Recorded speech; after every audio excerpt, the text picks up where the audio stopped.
Bem, primeiramente eu queria dar o contexto desta apresentação, a filosofia perene, fundamento universal da educação.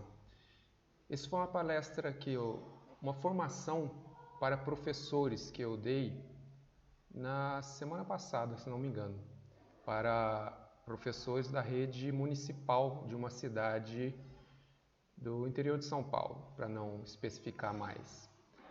Porque eles estavam numa época de reformular currículos da rede municipal, e um dos coordenadores lá era conhecido meu, professor de filosofia, e via o problema da falta de filosofia verdadeira na educação básica. Então aqui eu vou falar de educação básica, filosofia como fundamento universal da educação. Não vou falar de coisas complicadas, não. Eu falei para professores de nível básico, fundamental 1, né, da primeira à quinta série. E que, segundo esse colega meu lá, o problema que a gente vai ver aqui de toda a educação é a falta de fundamentos e de objetivos, né? E quem dá esse norte para a educação é a filosofia. Vocês vão ver que não é tão complicado como pode parecer. Primeiro, a gente pode ver o que a falta de fundamentos ou de objetivos causa na educação, né?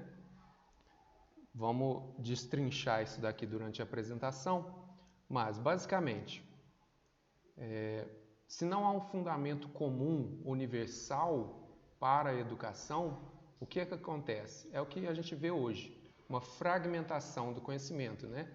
De disciplinas, de objetivos, uma variedade imensa de coisas que não se concordam, que não conversam umas com as outras, né? Então, para que as crianças vão na escola? Aí as próprias propostas governamentais vão divergir, né? Um vai falar para formar cidadãos, vê que objetivo besta, né? Para formar para a profissão, enfim. Então, assim, não tem objetivo, falta objetivos. E há essa fragmentação do conhecimento. Os anos vão se passando, a educação vai se reduzindo a técnica e consumo, né? Os alunos vão crescendo, eles vão estudando para passar no vestibular. Mas para que passar em vestibular? Para um curso superior. Mas para que um curso superior? Para ter uma profissão. Mas para que uma profissão? Então, assim, são objetivos rasos, técnicos e consumistas, materialistas. A falta de fundamentos filosóficos também causa um relativismo e perda do sentido da vida. Concorda comigo? Porque se eu não sei para que eu vivo, se eu não sei para que eu estudo, se eu não sei para que eu trabalho, é tudo sem sentido, né? Eu não tenho objetivo nenhum na vida.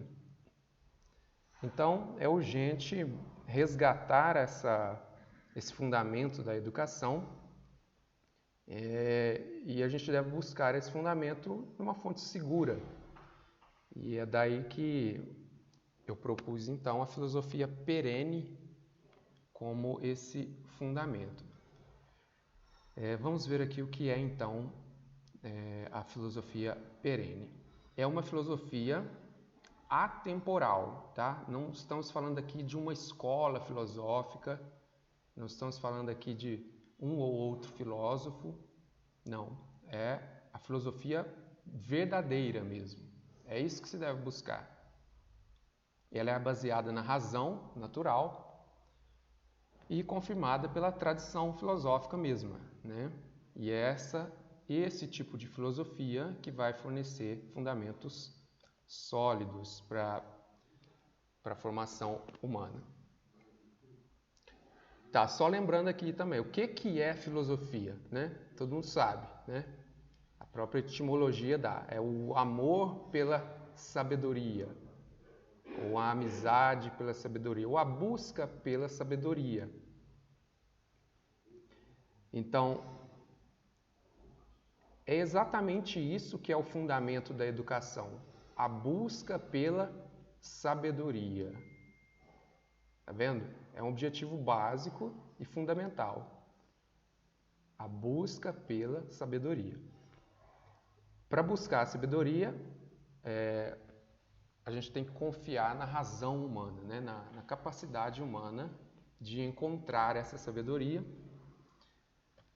E é isso que a gente vai chamar de filosofia perene. É importante distinguir aqui. Existe até livros que fala filosofia perene, mas não é o que eu estou dizendo aqui. Ou perennialismo. Eu não estou falando de perennialismo. Existe uma doutrina chamada perennialismo que prega que existem tradições ancestrais, uns falam que é desde Adão, conhecimento que vem se passando por todas as tradições religiosas, filosóficas, que esse tipo de perennialismo ele é esotérico, né? Ele fala que esse conhecimento vai sendo passado para os iniciados. Não. A filosofia que eu chamo aqui de perene é aquela que todos podem alcançar e que, porque é a própria função da razão humana é encontrar conhecimento, né? Vamos nomear aqui os principais filósofos que fundamentam essa filosofia perene, que é Platão, Aristóteles, Agostinho e Tomás de Aquino.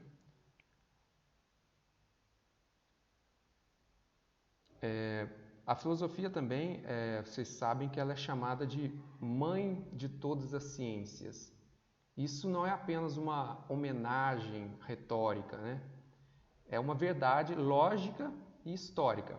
Porque historicamente as ciências se desenvolveram como? A partir da filosofia, lá dos primeiros filósofos, que começaram a fazer ciência, que mais tarde vão virando ramos do conhecimento específicos, né? Ganhando autonomia. E é uma verdade lógica também, porque é da filosofia que derivam esses princípios universais do conhecimento, que fundamentam todo o saber humano. Então, rapidamente, eu vou passar aqui uma breve história da filosofia perene, iniciando dos chamados pré-socráticos. Como que surgiu, então, a filosofia? Né? Surgiu da admiração, né? Pelo cosmos, pelas coisas, pelo homem, enfim. E daí surgiram as primeiras perguntas, né?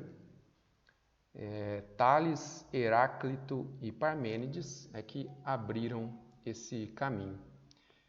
Eles não começaram investigando ideias abstratas, igual a gente pensa hoje que é a filosofia, né? Mas, pergunta básica, de onde vem tudo isso, né? Então, os chamados pré-socráticos, eles buscavam o arqué, né? O princípio de tudo, de onde vem tudo. E aí, essa figura aí ilustra o que alguns encontraram, né, na sua filosofia. Né? Tales, por exemplo, achou que o princípio de tudo era água, tudo era formado de água. O Anaximandro, já não encontrou no mundo material algo que estivesse em tudo, né? Então ele falou assim, o princípio de tudo é algo indeterminado, ele chamou de apeiron, indeterminado. O outro lá, o Anaxímenes, falou que era o ar, tudo se resume a ar, né? Se ele se concentra, vira sólido, se ele se expande, vira líquido e depois ar.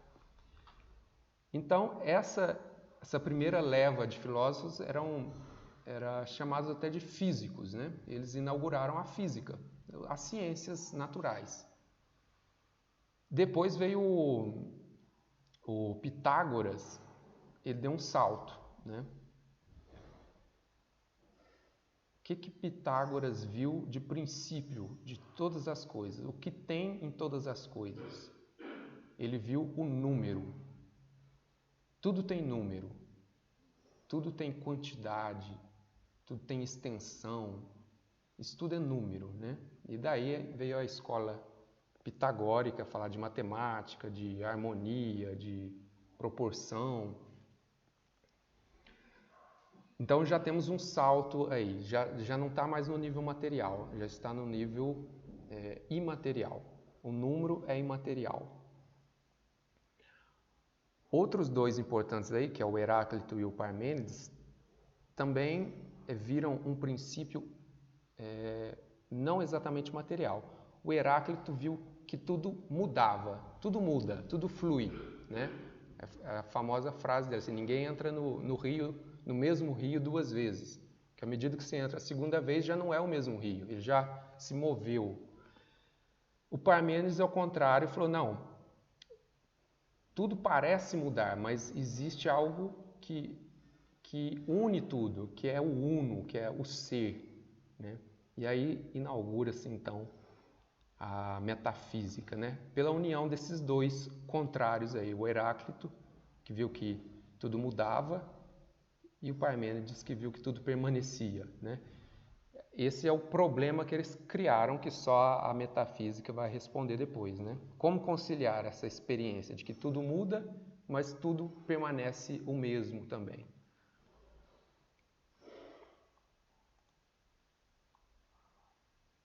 Veio então Sócrates, né, de quem só temos notícia através de Platão e seus diálogos, e inauguram a filosofia propriamente dita.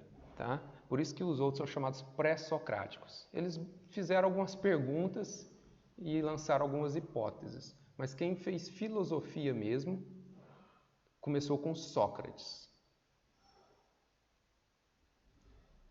E Platão veio sistematizar isso e depois ainda mais o Aristóteles, que atinge a sistematização da busca pela verdade e introduz em outras matérias metafísicas, né? A ética, a própria metafísica e a lógica. Então, voltando aqui ao nosso tema, que é a educação, que é o fundamento da educação, qual que era a finalidade do saber para Sócrates?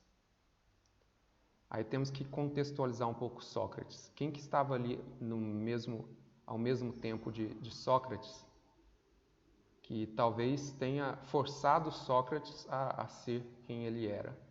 Os sofistas. Quem eram os sofistas? Eram professores, né? Eles estudaram lá os pré-socráticos e viram que aquilo que ninguém ia chegar a conclusão nenhuma, mas achou interessante esse negócio de ficar fazendo perguntas, ensinando os outros, e fundaram a profissão de professor, né? E suas escolas, cada um com a sua escola, cada um com seus alunos, recebendo, enfim. Os sofistas são os primeiros professores profissionais, né? E fizeram disso a sua profissão. Mas o que a gente entende por sofisma, né? E até hoje? É a retórica, é o mero palavrear, né? Você vencer o debate, mesmo que não tenha razão. Isso é a sofisma, a sofística, né? Desses primeiros sofistas. Sócrates não, ele falou assim, não basta vencer o debate, né? Tem que buscar a verdade. Então, o fundamento da filosofia de Sócrates, que é a finalidade de todo saber, e que ele falava com os sofistas, né? Vocês têm que buscar não vencer o debate, mas a sabedoria, buscar o amor à sabedoria, buscar a filosofia, buscar a verdade. E buscando a verdade, Sócrates também viu que, vivendo pela verdade, ele viveria bem, né? Então ele funda a ética também. Vive bem, moralmente bem, quem busca a verdade. E é por isso que consideramos Sócrates o pai da verdadeira filosofia. Para os sofistas, o saber era relativo e construído socialmente, né? Isso é muito comum hoje na educação. Para Sócrates, o conhecimento tem fundamento racional e universal. Você é ser humano? então você pode buscar a verdade. Todos têm o ferramental, que é a razão, né? Enquanto os sofistas queriam vencer os debates, Sócrates fazia o diálogo, né? O famoso método socrático de fazer forma de diálogo, perguntas que fazia a verdade brotar das próprias pessoas, né? Platão, então, ele já dá aquele salto metafísico, né? E vê que a verdade não está nas aparências, mas existe por trás das aparências algo que faz as coisas serem o que elas são, né? E daí eles teorizou lá sobre o mundo das ideias, né? Mas o mais importante desse mundo das ideias de Platão é a ideia do ser e do bem e da verdade, que são transcendentais, são bens supremos, né? Que não estão nas coisas, mas podem ser alcançados. Aristóteles veio refinar um pouco o pensamento de Platão, né? E corrigir alguns de seus problemas. E ele ensinou que o intelecto humano se realiza ao aprender a verdade. O intelecto humano se realiza. Então, a finalidade da educação, buscar a sabedoria. Aristóteles diz, a razão humana se realiza ao encontrar a verdade. Qual que é o objetivo da vida para Aristóteles? É a felicidade. E como o homem encontra a felicidade? Na verdade. Vou repetir porque é simples, mas para vocês entenderem a origem e o fim de tudo. O homem é um animal racional. Como que um animal se realiza? Realiza a sua felicidade do animal. Crescendo, se alimentando e morrendo, né? Isso é a vida do animal. O homem é um animal, mas é também racional. Como que a razão se realiza? Como que a razão encontra a sua felicidade? É no seu objeto. Qual que é o objeto da razão? A verdade. Então, o homem, sendo um animal racional, só se realiza encontrando a verdade.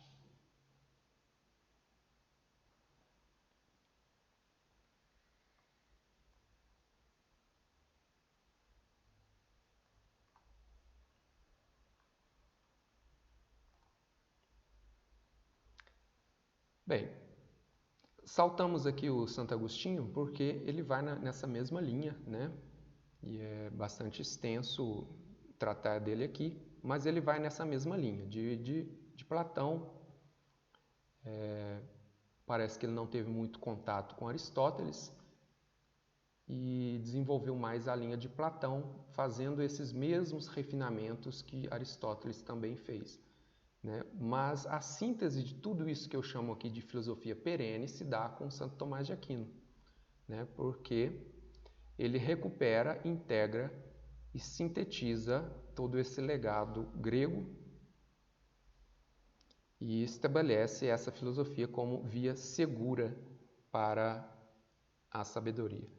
Santo Agostinho mesmo, né, tem aquela famosa frase dele que a alma está inquieta enquanto não encontra o quê?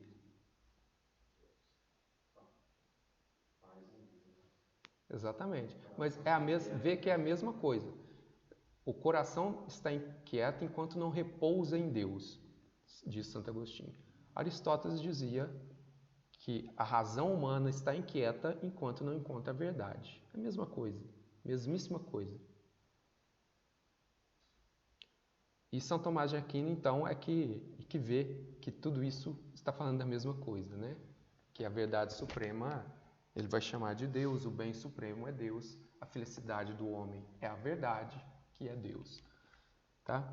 Mas aqui eu estou falando isso para vocês. Quando eu falei isso com professores, eu não cheguei citar o nome de Deus, né? Para professores de escola pública isso pode ser mal visto. Mas o objetivo é justamente esse, é não forçar o argumento, né? É ver que todas as pessoas são capazes de chegar a ele pela sua própria razão, né? E como estamos tratando aqui de filosofia, realmente não precisamos dar esse salto de fé, né? Porque é uma questão racional, né? Se o homem é racional, ele busca a verdade.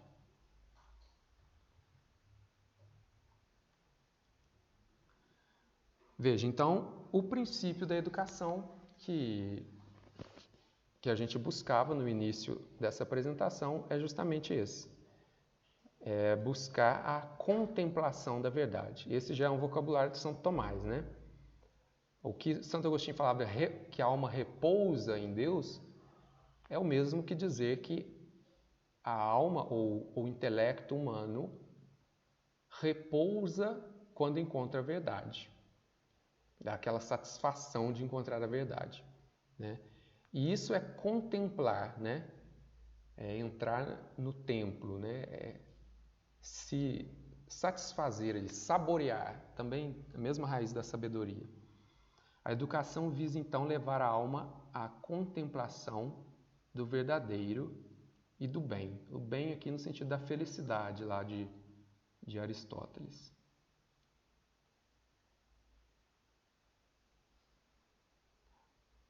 A formação ou a educação deve orientar o homem para a sua perfeição natural e sobrenatural. É o que eu acabei de dizer. Qual que é a perfeição, ou como que o homem se encontra no seu estado perfeito? É quando ele encontra a sua felicidade, que está na sua natureza, que é racional, que é a verdade.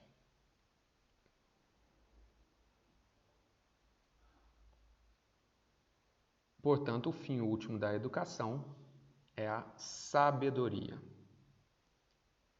Veja como é muito diferente da educação que a gente falou no início lá, da crise, né? A gente não estuda para aprender a fazer alguma coisa ou para ter uma profissão. Quer dizer, não deveria, né? Mas o fim da educação é buscar a sabedoria. A razão de que vocês estão aqui me escutando deveria ser que é saborear a verdade, né? A verdadeira felicidade não está nos bens sensíveis, mas na operação contemplativa da inteligência. Isso aqui é uma coisa que está na natureza humana. Ele não se satisfaz nos bens sensíveis. São bens e satisfações passageiras. E a sabedoria está no conhecimento das causas últimas, ou na contemplação do ser. Agora, essa crise na educação também aconteceu lá em todos os tempos, né? Mas, voltando lá ao período dos socráticos lá, surgiram outras correntes, né? Por exemplo, os chamados cirenaicos, que propunham o prazer como a finalidade da vida humana. Também os famosos estoicos, né? O estoicismo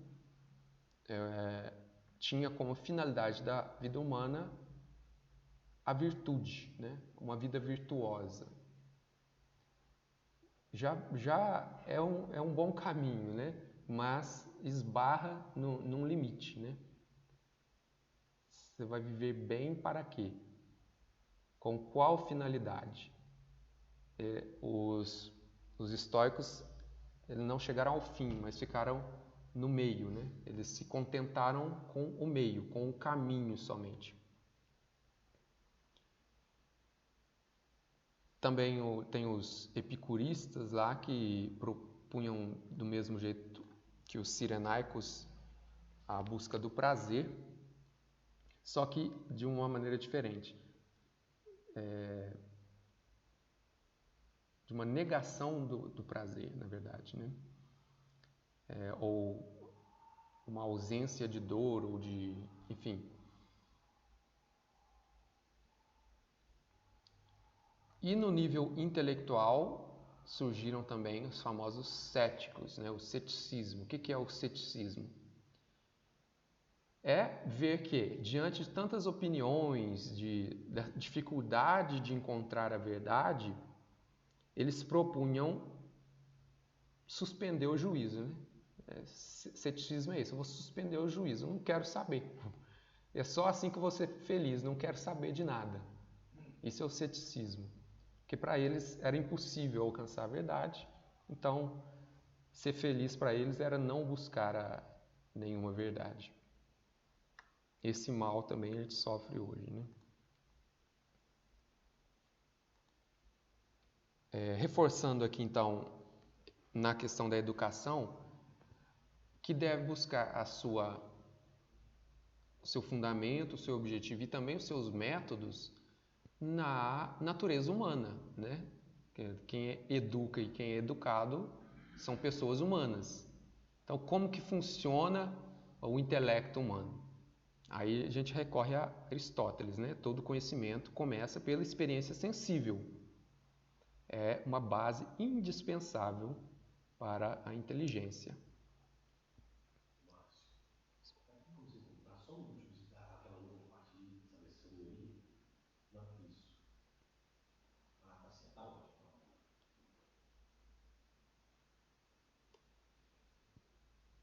Então, toda a questão do saber começa pelos sentidos, né? Nenhuma ideia nasce sem uma raiz na experiência sensível. É esse o contributo de Aristóteles para a filosofia, né? E para a educação. Porque Platão falou que estava tudo no mundo das ideias. E a gente alcançava esse mundo das ideias, enfim, não vou me entrar aqui em Platão, né? Mas ele tinha lá as ideias das reminiscências, né? Que a gente tinha reminiscências de vidas passadas, e que a alma humana migrava para outras pessoas depois da morte. Mas Aristóteles rejeitou tudo isso, né? Porque ele realmente tinha essa base mais pé no chão, né? No mundo sensível.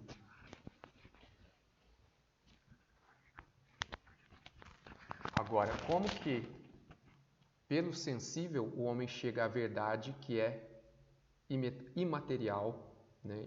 Que está além dos sentidos? Pela abstração. E a abstração significa exatamente isso, né? É abrir mão do sensível em busca de princípios universais que estão por trás das aparências sensíveis. Por exemplo, veja essa mesa, né? O que define essa mesa não é sua forma, não é sua cor, não é seu material, né? Como que eu sei que isso aqui é uma mesa, aquela outra lá também é uma mesa? O que define uma cadeira? É uma coisa de 4 pés? Não. Um cavalo é uma cadeira? Não. Pode sentar? O cavalo também pode sentar, né? Pode ter uma cadeira de 3 pés? Pode, até de 1 pé. Então, o que define uma cadeira? Né? É esse tipo de raciocínio que Aristóteles faz, né? Ao ver uma e outra cadeira, uma e outra mesa, uma e outra pessoa, eu abstraio dessas aparências diferentes desses seres que eu estou vendo e enxergo neles um ser que é comum a todos, né? O ser da cadeira, o ser humano, é algo que está além das aparências, além do sensível. É isso aí que eu acabei de dizer, a inteligência abstrai das experiências os conceitos universais e encontra o ser. Então, a educação deve cultivar tanto a sensibilidade quanto a inteligência, unificando corpo e alma, né? A filosofia perene, né, de Aristóteles, de São Tomás de Aquino, ela não é dualista, ela não é cética, ela não é idealista, mas ela é realista, né? As coisas existem, de fato, E o ser das coisas está nas coisas. Não está no mundo das ideias, não é só uma construção mental, como diz os nominalistas e as correntes modernas, mas está nas coisas, né? Então, o ser da mesa está nessa mesa. Então, tem essa característica integral, tá? E eu estou sempre voltando nessa questão da educação, porque, conforme eu disse no começo, o objetivo era falar para professores qual era o fundamento da educação. Retomando aqui, então, o fundamento é a busca da verdade, fundamento e objetivo. E uma boa educação leva em conta o que o ser humano é. Ele é um ser animal racional, né? E sendo animal racional, ele tem corpo e alma, ele tem uma parte material sensível e tem intelecto imaterial também, aberto à transcendência.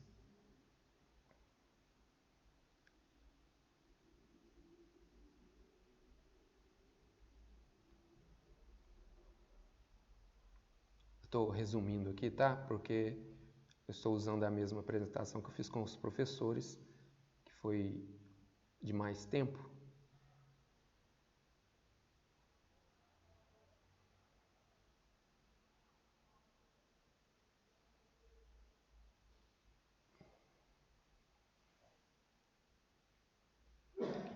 Bem,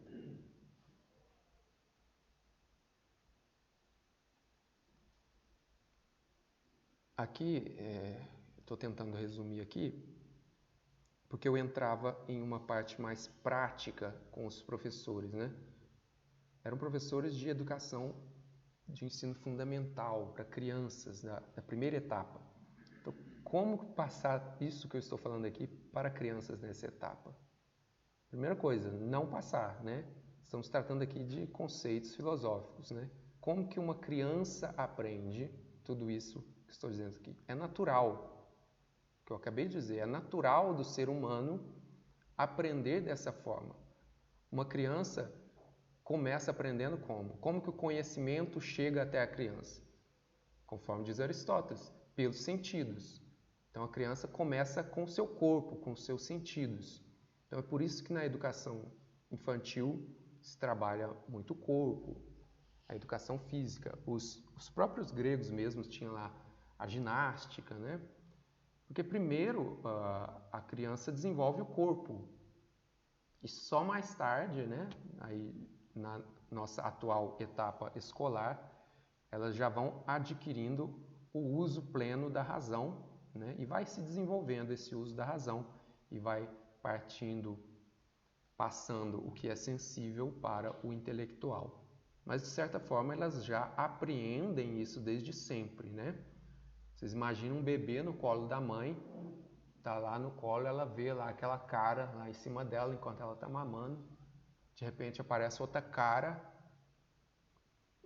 Eu acho que ninguém lembra o que pensava, né? Mas certamente a criança pensa alguma coisa, assim, aquilo parece com aquilo, né? E não parece com aquilo outro, né? Então a visão, o sentido da visão fornece a ela informações e ela abstrai alguma coisa. Olha, aquela figura ali com aquela outra parece a mesma coisa. Então ela já está abstraindo o ser das coisas.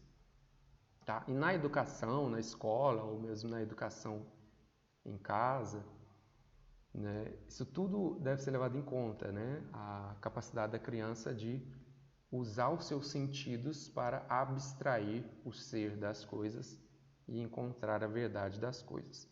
No ensino formal, uma outra questão importante que eu discuti com os professores é em relação às ciências em si mesmas, né? A matemática, as ciências naturais, ao ensino da língua portuguesa, né? Que a ciência também tem que ter esse objetivo comum de encontrar a verdade através do ser das coisas, né? Então, os professores devem ensinar os conceitos verdadeiros e não as opiniões, né? E levar as crianças a realmente contemplar a verdade e não construir conhecimento, como gostam de falar hoje, né? Porque o conhecimento não é construído, né? Ele está no ser das coisas. É preciso extrair das coisas a sua verdade. Cada ciência com o seu método, mas todas com esse objetivo comum.